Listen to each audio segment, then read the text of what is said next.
Hi everybody and welcome back. Today's video is going to be a quick one but a super informative video that's going to be so useful to anybody who wants to fly with their baby.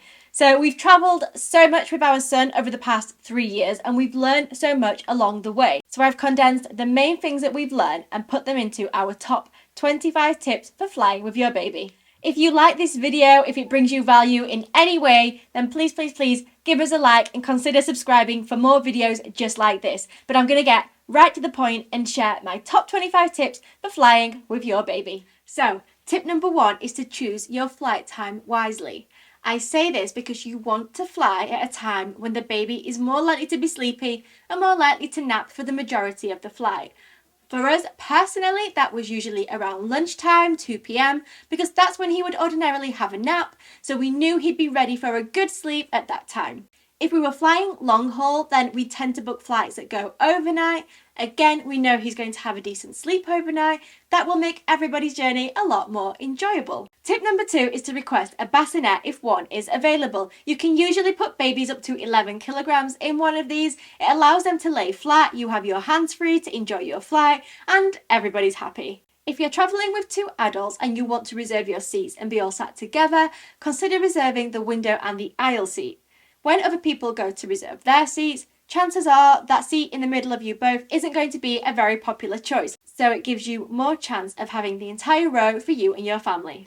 Alternatively, if you don't want to pay to reserve your seat, which is what we started to do as we had more experience with flying with our child, then we started to take it in turns. So one of us would sit with the baby on the way there and the other would sit with the baby on the way back. They have to see a parent with a child. So even if you don't reserve your seats, one of you will get sat with the child, the other one will get sat somewhere else on the plane where they can live their best life and have a nice relaxing flight. When it comes to packing, always try to pack light. Now we have a lot of videos on packing light and I'm not going to go into detail about that here, but by packing light and just travelling with a small rucksack, you get a rucksack, whoever you're travelling with gets a rucksack, and the child gets a rucksack as well. So often we will travel with just the rucksacks. If it's a longer trip, you can pay for just one carry-on case.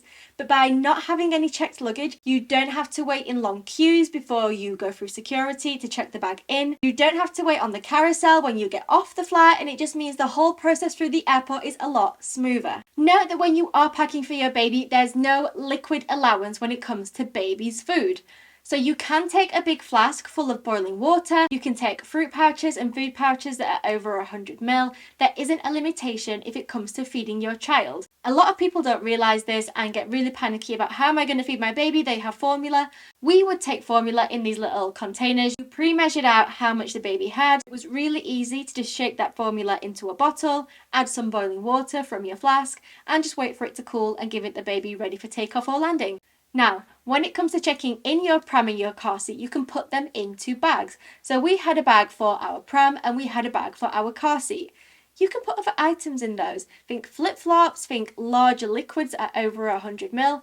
Lots of things can go in those bags as long as the bag's not too heavy and there's obviously nothing dangerous in there. If there's a few extra baby clothes, maybe a pop-up baby crib, things that you couldn't fit into your little rucksack or your carry-on suitcase, we would put into those bags and we never had a problem. If you're travelling with rucksacks and they're bursting at the seams, or if you have a carry-on case that you're worried might be a bit too heavy, buy something at the Boots or the WH Smiths or just a shop at the airport, buy something cheap and then offload a lot of the heavier, bulkier items into the carrier bag. They will assume you've just been shopping at the airport, bought a lot of things.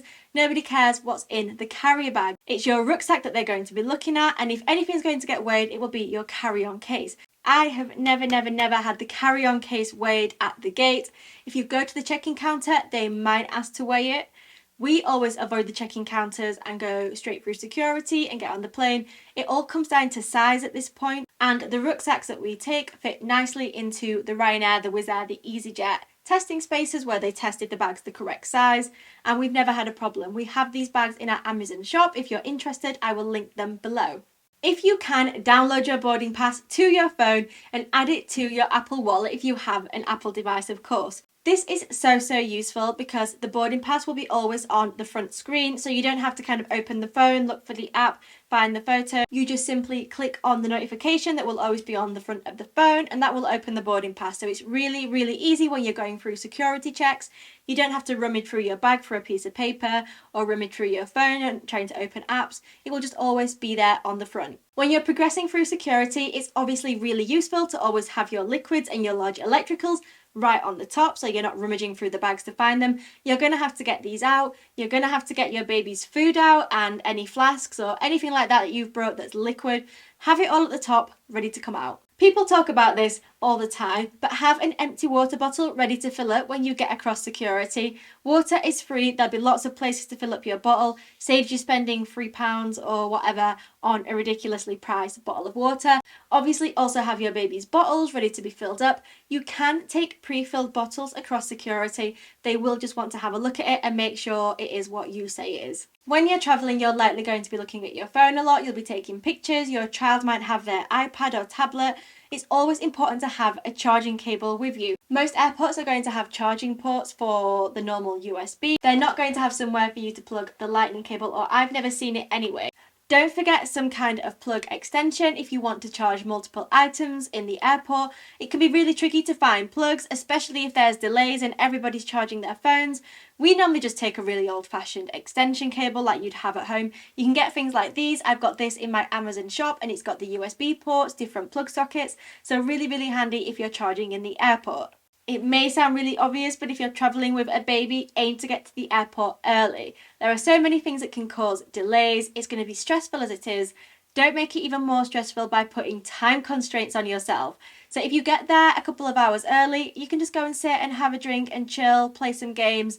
It's better than rushing through security with all of your things, with baby under one arm, which is an absolute nightmare. We've been there, we've done it. Just get there early. It's going to be so much more of a relaxing journey for you. So you've got to the airport early, you've gone through the first security checks, you see lots of restaurants, you think, right, let's go get a drink, sit down, have some food and relax.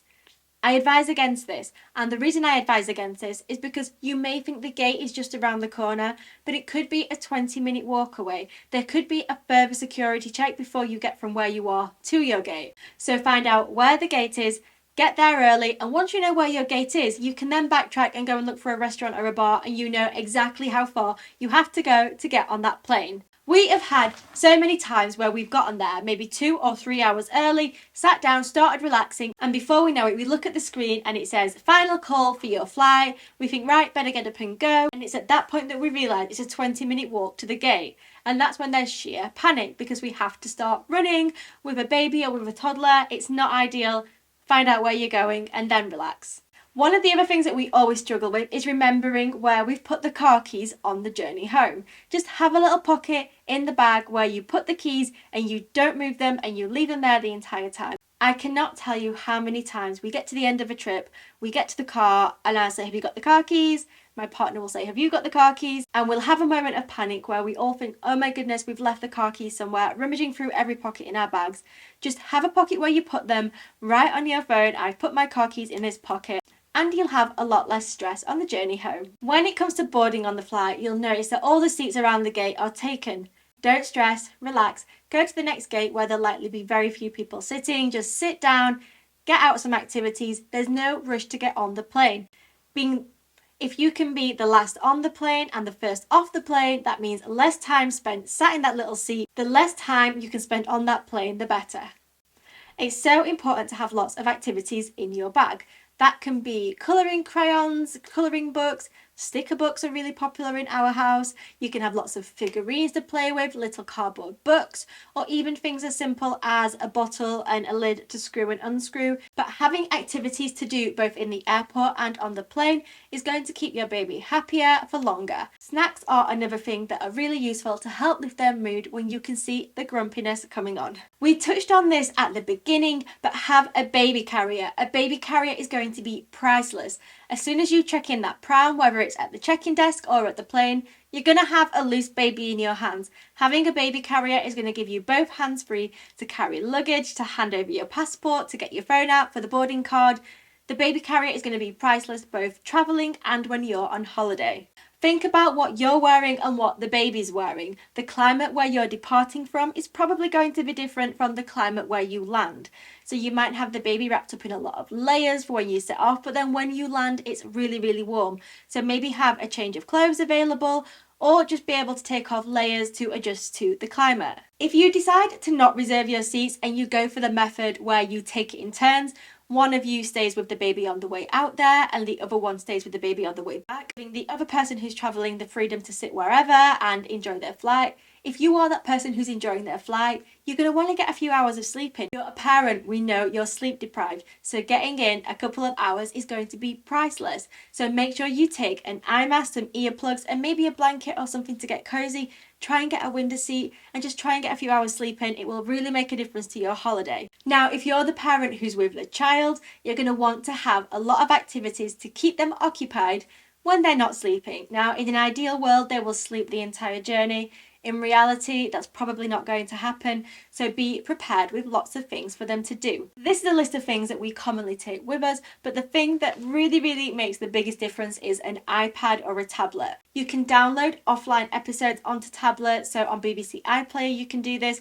We tend to download a lot of the things that he watches on CBeebies. Everything you can do for slightly older children is download some movies. If you can get one of those little earphone splitters so you can listen at the same time as him and you can have a conversation about what you're watching, even better. One of the apps that we absolutely love for travelling is a Duolingo ABC app. This is Leo using it. It's really good for writing and for understanding letters and putting words together, and it's really educational but really fun. Another app that he will spend hours on is a Peppa Pig World app. There's lots of games on there, a little bit less educational but really fun, and will keep him occupied for a good hour. For smaller babies, we used to have apps like this. I think this one is called Smart Baby Shapes.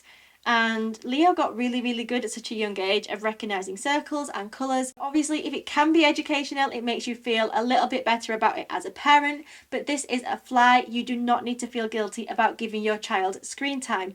This is survival mode. If you can get there with everybody happy, you've won. So finally, one thing that you will notice when you're on a flight with lots of babies is there's more crying on takeoff and landing. That's because of the pressure changes that are going on in the baby's ears. Now, there are ways to prevent that discomfort that they experience by giving them something to suck on takeoff and landing. When Leo was a really little baby and was breastfeeding, it was easy just to put him onto the boob. When he was bottle feeding, we would always have a bottle ready to give him on takeoff and landing. You can use a dummy. For older children, you can give them a little sippy cup that's kind of a bit harder to suck from. Give them a lollipop. Just as long as they're sucking when the plane's going up and coming down, it's going to help pop their ears and they're going to be a lot more comfortable. Leo has honestly never cried on takeoff or landing and never experienced a problem with his ears because we are so on it with the sucking. We're like, suck, have this, have that, giving him lots of different options of things to suck. He now understands a little bit better that he needs to suck, so it's a lot easier. But with a baby, just make sure you have that bottle ready. Wait until you've taken off in the air before you start giving them the bottle. Because if you give them the bottle when you start taxiing, they're probably going to have finished it before the plane even takes off, especially if you end up in a holding queue.